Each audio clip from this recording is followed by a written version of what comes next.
நீலவானம் திரைப்படம் எதிர்பார்த்த அளவு பெரிய வெற்றி பெறவில்லை. நடிகர் திலகத்தின் படங்கள்ல வருடத்துக்கு 4 படங்களாவது 100 நாள் காணுவது வாடிக்கை. 100 நாள் தொடாத சூப்பர் ஹிட் படங்களும் உண்டு, மிதமான வெற்றி படங்களும் உண்டு. அதேபோல் மிதமான வெற்றி படங்களின் வரிசையில் ராஜா ராணி, புதையல், காத்தவராயன், எல்லாம் உனக்காக, குலமகள் ராதை, நீலவானம், செல்வம், பேசும் தெய்வம், தேனும் பாலும் போன்ற படங்கள் அடக்கம். அதிலும் முக்கியமாக நீலவானம் திரைப்படம் கே. பாலச்சந்தரின் கதை வசனத்தில் 4வது படம், பி. மாதவன் இயக்கிய 4வது படமும் கூட. முதல்ல படு இயல்பாக மாமா மாமியிடம் கௌரியின் விருப்பத்தை கனிவாக மென்மையாக வெளியிடுவாரு. விரக்தியில் எகிரும் மாமனாரிடம் பதிலுக்கு ஆமாம் பாருங்க, இந்த வீட்டில் கௌரி சாக போறான்னு சந்தோஷம் எனக்கு பாருங்க அப்படின்னு சொல்லக்கூடிய காட்சிகள் எல்லாம் அருமையாக இருக்கும். டாக்டருக்கு நம்பிக்கை கொடுக்காட்டி போனாலும் நாம எந்த விதமான முயற்சியும் செய்யாம இந்த 5 மாச காலத்தை வீணாக்கிட்டோம்னு எனக்கு தோணுது. 5 மாசம் ஆயிட்டுதா? ஆமாப்பா, இதான் 5வது மாசம். ஏம்மா, 5வது மாசம் தானே வளைகாப்பு கொண்டாடுவாங்க. அம்மா, இந்த வளைகாப்பை ரொம்ப பிரமாதமா செய்யணும். அந்த பக்கத்தோட திறவை இதை பார்த்து அப்படியே அசந்து போயிடும். என்னப்பா பேசாம இருக்கீங்க? ஆமாம்மா, பிரமாதமா கொண்டாடும். கௌரி, வெளில போம்மா. பேரன் மேல உங்களுக்கு இருக்கிற அக்கறை எனக்கு மட்டும் இல்லையா? அப்பா அப்பா, எல்லாருமா சேர்ந்து என் மகளை ஏமாத்திக்கிட்டு இருக்கிறீங்க. இந்த நிலைமையில ஊரே அவளுக்கு எப்படிங்க வளைகாப்பு கொண்டாடுறது? பாருங்க, கௌரி சந்தோஷமா இருக்கணும், அவ்வளவுதான். ஒரு உண்மையை மறைக்கிறதுக்காக பல போய் சொல்லிதான் தீரணும். அவ இஷ்டப்படியே வளைகாப்பு நடக்கட்டும். 5 மாசம் ஆகி போச்சே, இன்னும் ஒரே ஒரு மாசம். கடவுளே.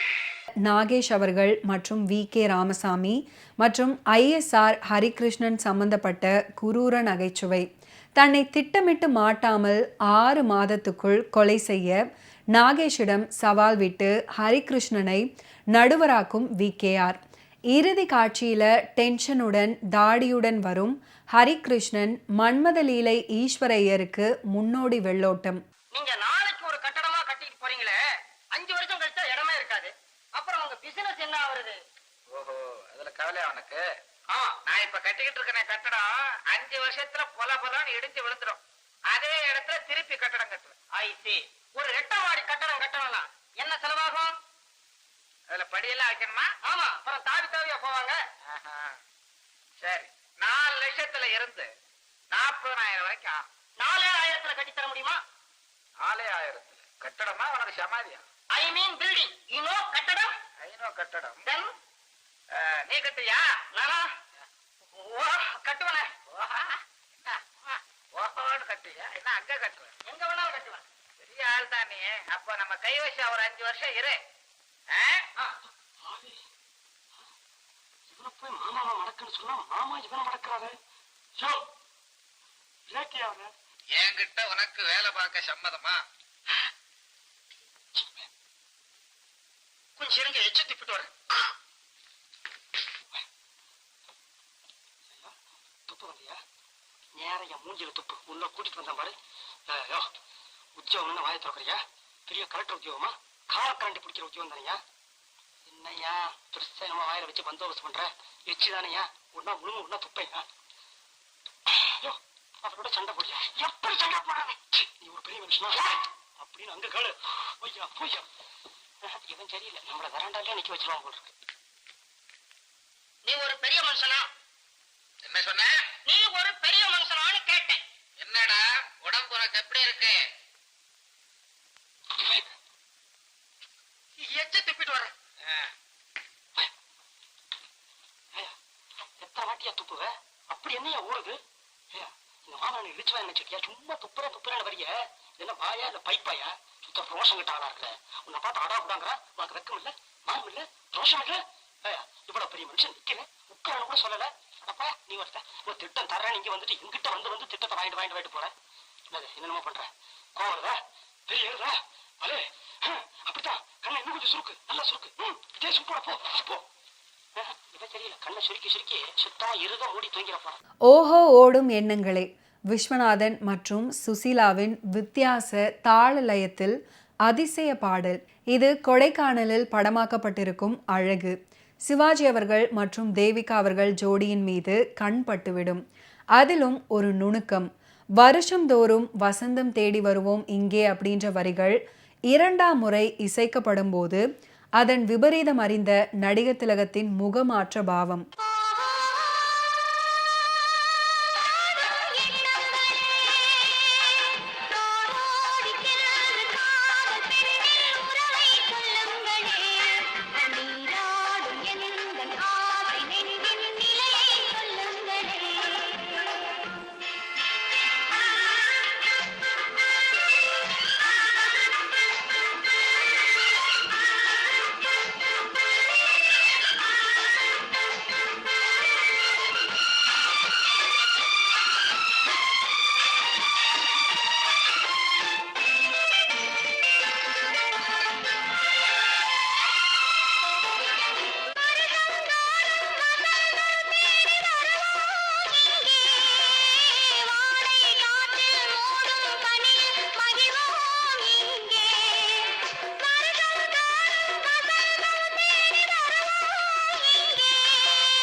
நீலவானம் திரைப்படத்துல நடிகர் திலகம் அவர்கள் பாபு அப்படின்ற கேரக்டர்ல நடிச்சிருப்பாரு. பாபு தனது பணியிடமான சாந்தி தியேட்டருக்கு செல்ல போக்குவரத்து முறையாக ஹிட்ச் ஹைக்கிங்கை பயன்படுத்தும் பழக்கத்தை கொண்டவர். அப்படி ஒரு முறை முன்பின் தெரியாத விமலாவை சாந்தி தியேட்டர்ல இறக்கிவிட சொல்றாரு. முதல்ல சாந்தி தியேட்டர்ல முதல் வகுப்பில் 3 காட்சிகளை பார்ப்பதாக கூறுவதால் அவர் ஒரு திரைப்பட வெறியர் அப்படின்னு அவள் தவறாக புரிஞ்சுக்கிறாங்க. அதுக்கப்புறம் பாபு சாந்தி தியேட்டர்ல டிக்கெட் கொடுப்பவர் அப்படின்றதை அவங்க தெரிஞ்சுக்கிறாங்க. அவர்கள் இருவரும் தினமும் சந்திக்கிறாங்க. அதுக்கப்புறம் காதலிக்கிறாங்க. பிரகாஷ் பாபுவையும் விமலாவையும் ஒரு நீச்சல் குளத்துல ஒன்றாக பார்க்கிறாரு. அதை அவர் தனது மாமா வரதராஜன் கிட்ட சொல்றாரு. விமலாவின் காதலை வரதராஜன் ஒப்புக்கொள்றார். உங்க கூட கார்ல வரதுக்கு கொஞ்சம் அனுமதி வேணும். என்ன? போற வழியில இறக்கிறேன். பஸ்ஸை தவற விட்டேன். பஸ்ஸை தவற விட்டுட்டீங்க இல்ல பர்ஸ்ல பணம் இல்லையா? நடந்து போறதானே? போலாம், ஆனா போய் சேர்றதுக்குள்ள லேட் ஆயிடும். நான் உதவி பண்ண மறுத்தா அடுத்த கார் வர்ற வரைக்கும் இங்கே நின்னுக்கிட்டு உங்களை வாய்க்கு வந்தபடி திட்டிக்கிட்டு இருப்பேன், அவ்வளவுதான். அம்மா, நான் 6 மணிக்கெல்லாம் அங்க இருக்கணும். தயவு செஞ்சு உதவி செய்யுங்க. ஆல்ரைட். ஆனா நிச்சயமா பேக் சீட்ல தான் உட்காருவேன்.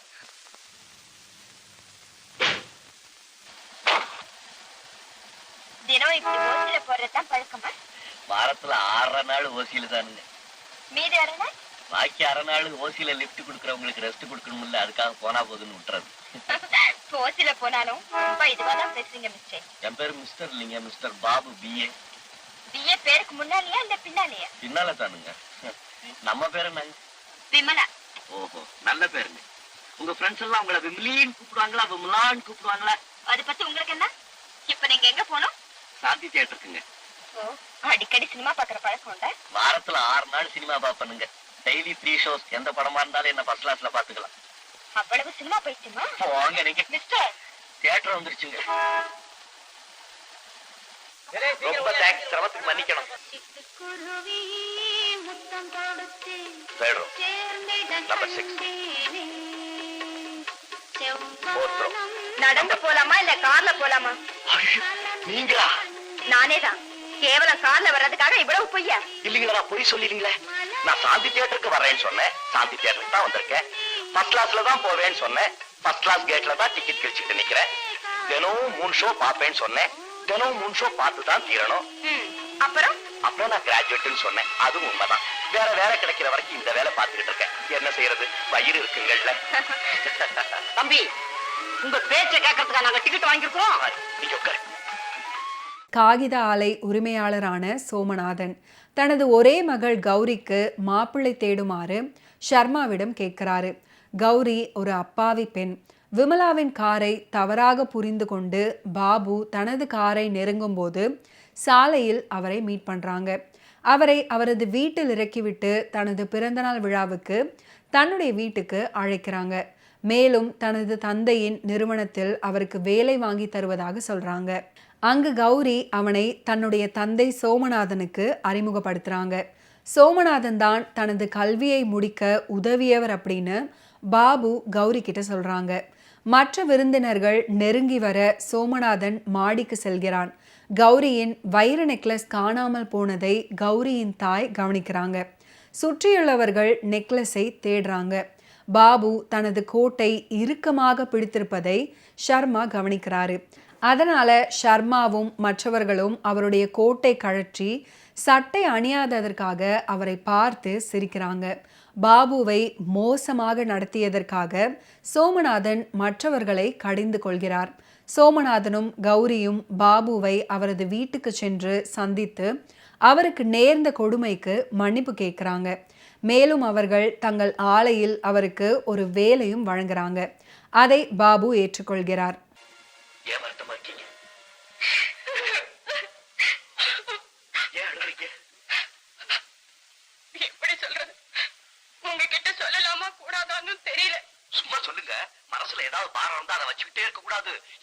சொல்லி தீர்த்து பண்ணும், இல்லாட்டி போனா ரொம்ப கஷ்டமா இருக்கும்.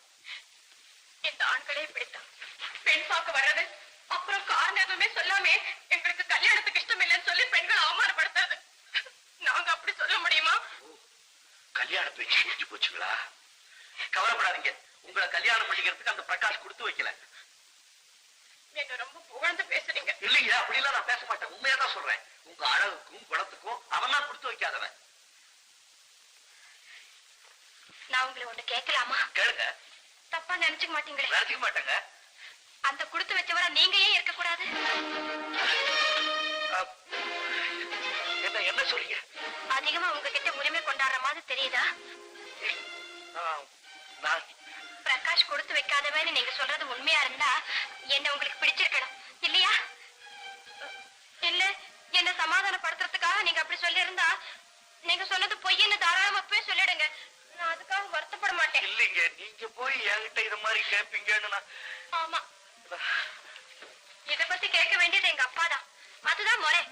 ஆனா என் மனசுல பட்டதை நான் நேரா கேட்கிறேன். அவமானத்தை தாங்கிக்கிற வேதனை விட வெக்கத்தை விட்டு எதையும் கேட்கறதுல தவறு இல்லைன்னு நினைக்கிறேன். என்னங்க நீங்க என்ன கல்யாணம் செய்துக்கிறதுல உங்களுக்கு ஏதாவது ஆட்சேபனை உண்டா?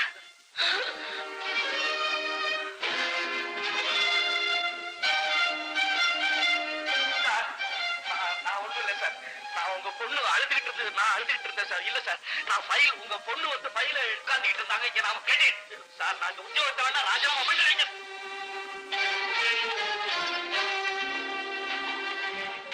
சோமநாதனுடைய காகித ஆலையில் வேலை கிடைத்ததாக பாபு விமலாவிடம் சொல்றாரு. அதுக்கப்புறம் அவரை தனது தந்தை வரதராஜனுக்கு அறிமுகப்படுத்துறாங்க. ஷர்மா பிரகாஷை கௌரிக்கு மணமகனாக காண்கிறான். இப்படி இருக்க கௌரி ஊசி மற்றும் அறுவை சிகிச்சைக்கு பயந்து அவள் வயிற்று வலியை மறைக்கிறாங்க. ஆனால் அவளுடைய அம்மா அவள் துன்பப்படுவதை கவனிக்கிறாங்க. அவர்கள் அவளை மருத்துவமனைக்கு அழைத்து சென்று அவளுக்கு கருப்பை புற்றுநோய் இருப்பதை காண்கிறார்கள். அதை குணப்படுத்த முடியாது. கௌரியின் பெற்றோர் அதை அவளிடமிருந்து மறைக்கிறார்கள். சோமநாதன் அவளை குணப்படுத்த ஒரு வழியை கண்டுபிடிக்க முயற்சிக்கிறார்கள். ஆனால் ஒவ்வொரு மருத்துவரும் எந்த சிகிச்சையும் இல்லை அப்படின்னு, அவள் 5 அல்லது 6 மாதங்கள் மட்டுமே வாழ முடியும் அப்படின்னு கூறுவதால அவரது முயற்சிகள் பலனளிக்கவில்லை.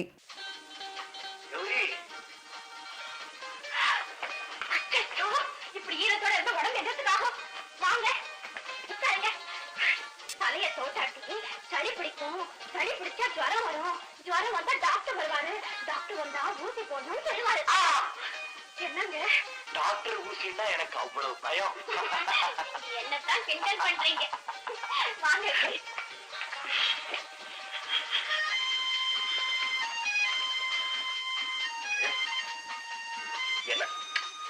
சும்மா இருங்க, திரும்புங்க.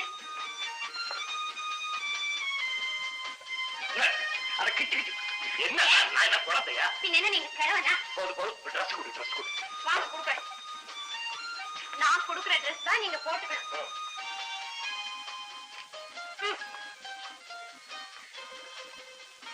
ஐயே நான்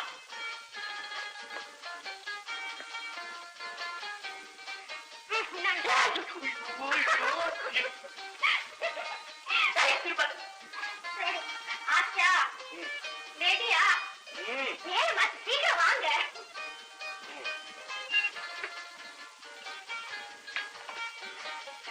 மூச்சு. நீங்க தலை சிரிக்கிறது உங்க முகத்துக்கு நல்லா இல்லை. அப்படின்னா இன்னையில இருந்து கிராப்ப விட்டுட்டு குடுமி வச்சு. வேண்டாம் வேண்டாம், மகுட எடுத்தா போதும். இன்னைக்கு நான் சீவிடுறேன் பாருங்க.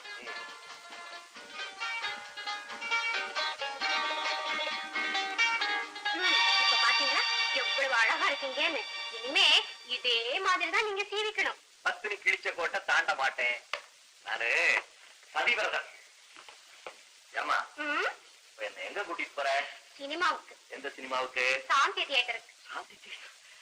ஏன் வேற தியேட்டருக்கு போறேன்னா? இல்ல, அதே தியேட்டருக்கு தான் போகணும். பக்கத்து வீட்டு திலகல்ல நேத்து தான் புருஷனோட சாந்தி தியேட்டர்ல போய் படம் பார்த்தாளா.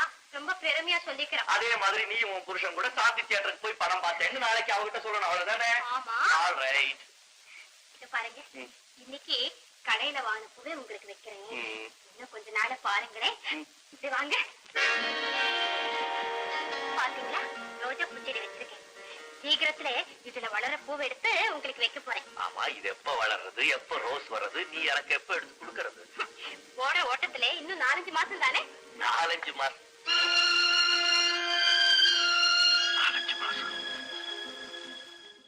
நடிகர் திலகத்தின் நீலவானம் படத்துல ஓஹோ ஓடும் எண்ணங்களே, ஓ ஷீலா ஓ லிட்டில் ஃப்ளவர் அப்படின்னு ஸ்டைலான பாடல்களை வழங்கியிருக்காரு MSV.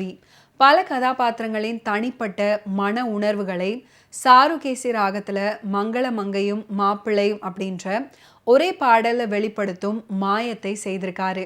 லிட்டில் ஃப்ளவர் பாட்டுல நடிகர் திலகத்தின் குறும்பான மேலை நாட்டு பாணி நடனம் அவ்வளோ அழகு.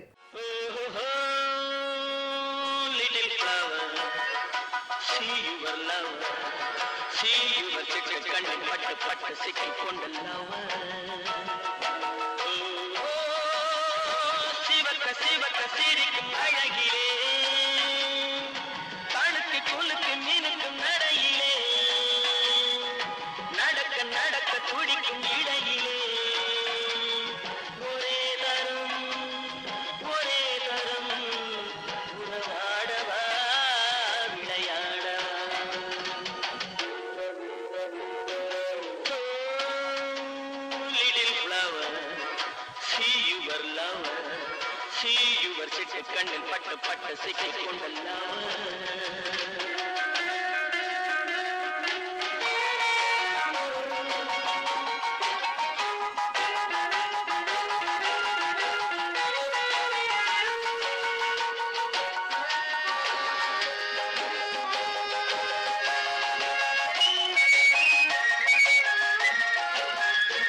மூன்று இனிமையான பாடல்களுக்கு MS விஸ்வநாதனும் கண்ணதாசன் அவர்களும் உதவி இருக்கிறாங்க.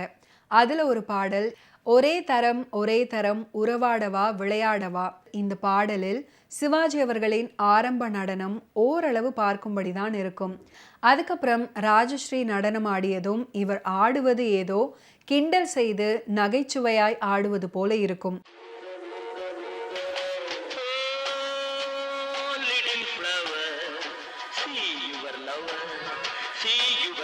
கண்ணில் பட்டு பட்டு சிக்கிக் கொண்டல்லாம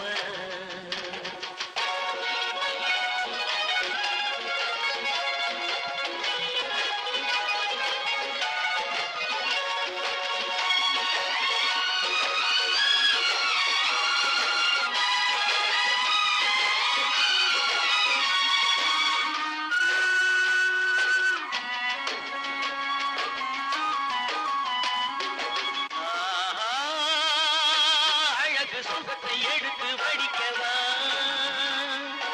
அருகில் இருந்து விருந்து கொடுக்கவா, அடுத்த கதையை படித்து முடிக்கவா. ஒரே தரம்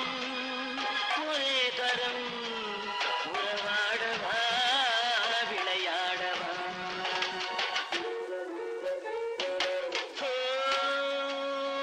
little flower see your lover see your சிட்டு கண்ணில் பட்ட சிக்கி கொண்ட lover. ஓகே வியூவர்ஸ், இன்னைக்கு நிகழ்ச்சியில் நடிகர் திலகம் சிவாஜி கணேசன் அவர்களுடைய ஃபிலிம் கெரியரில் நடந்த பல இன்ட்ரெஸ்டிங்கான விஷயங்களை நீங்கள் பார்த்து தெரிஞ்சிருப்பீங்க. மீண்டும் அடுத்தடுத்த எபிசோட்ஸில் சந்திப்போம். நன்றி, வணக்கம்.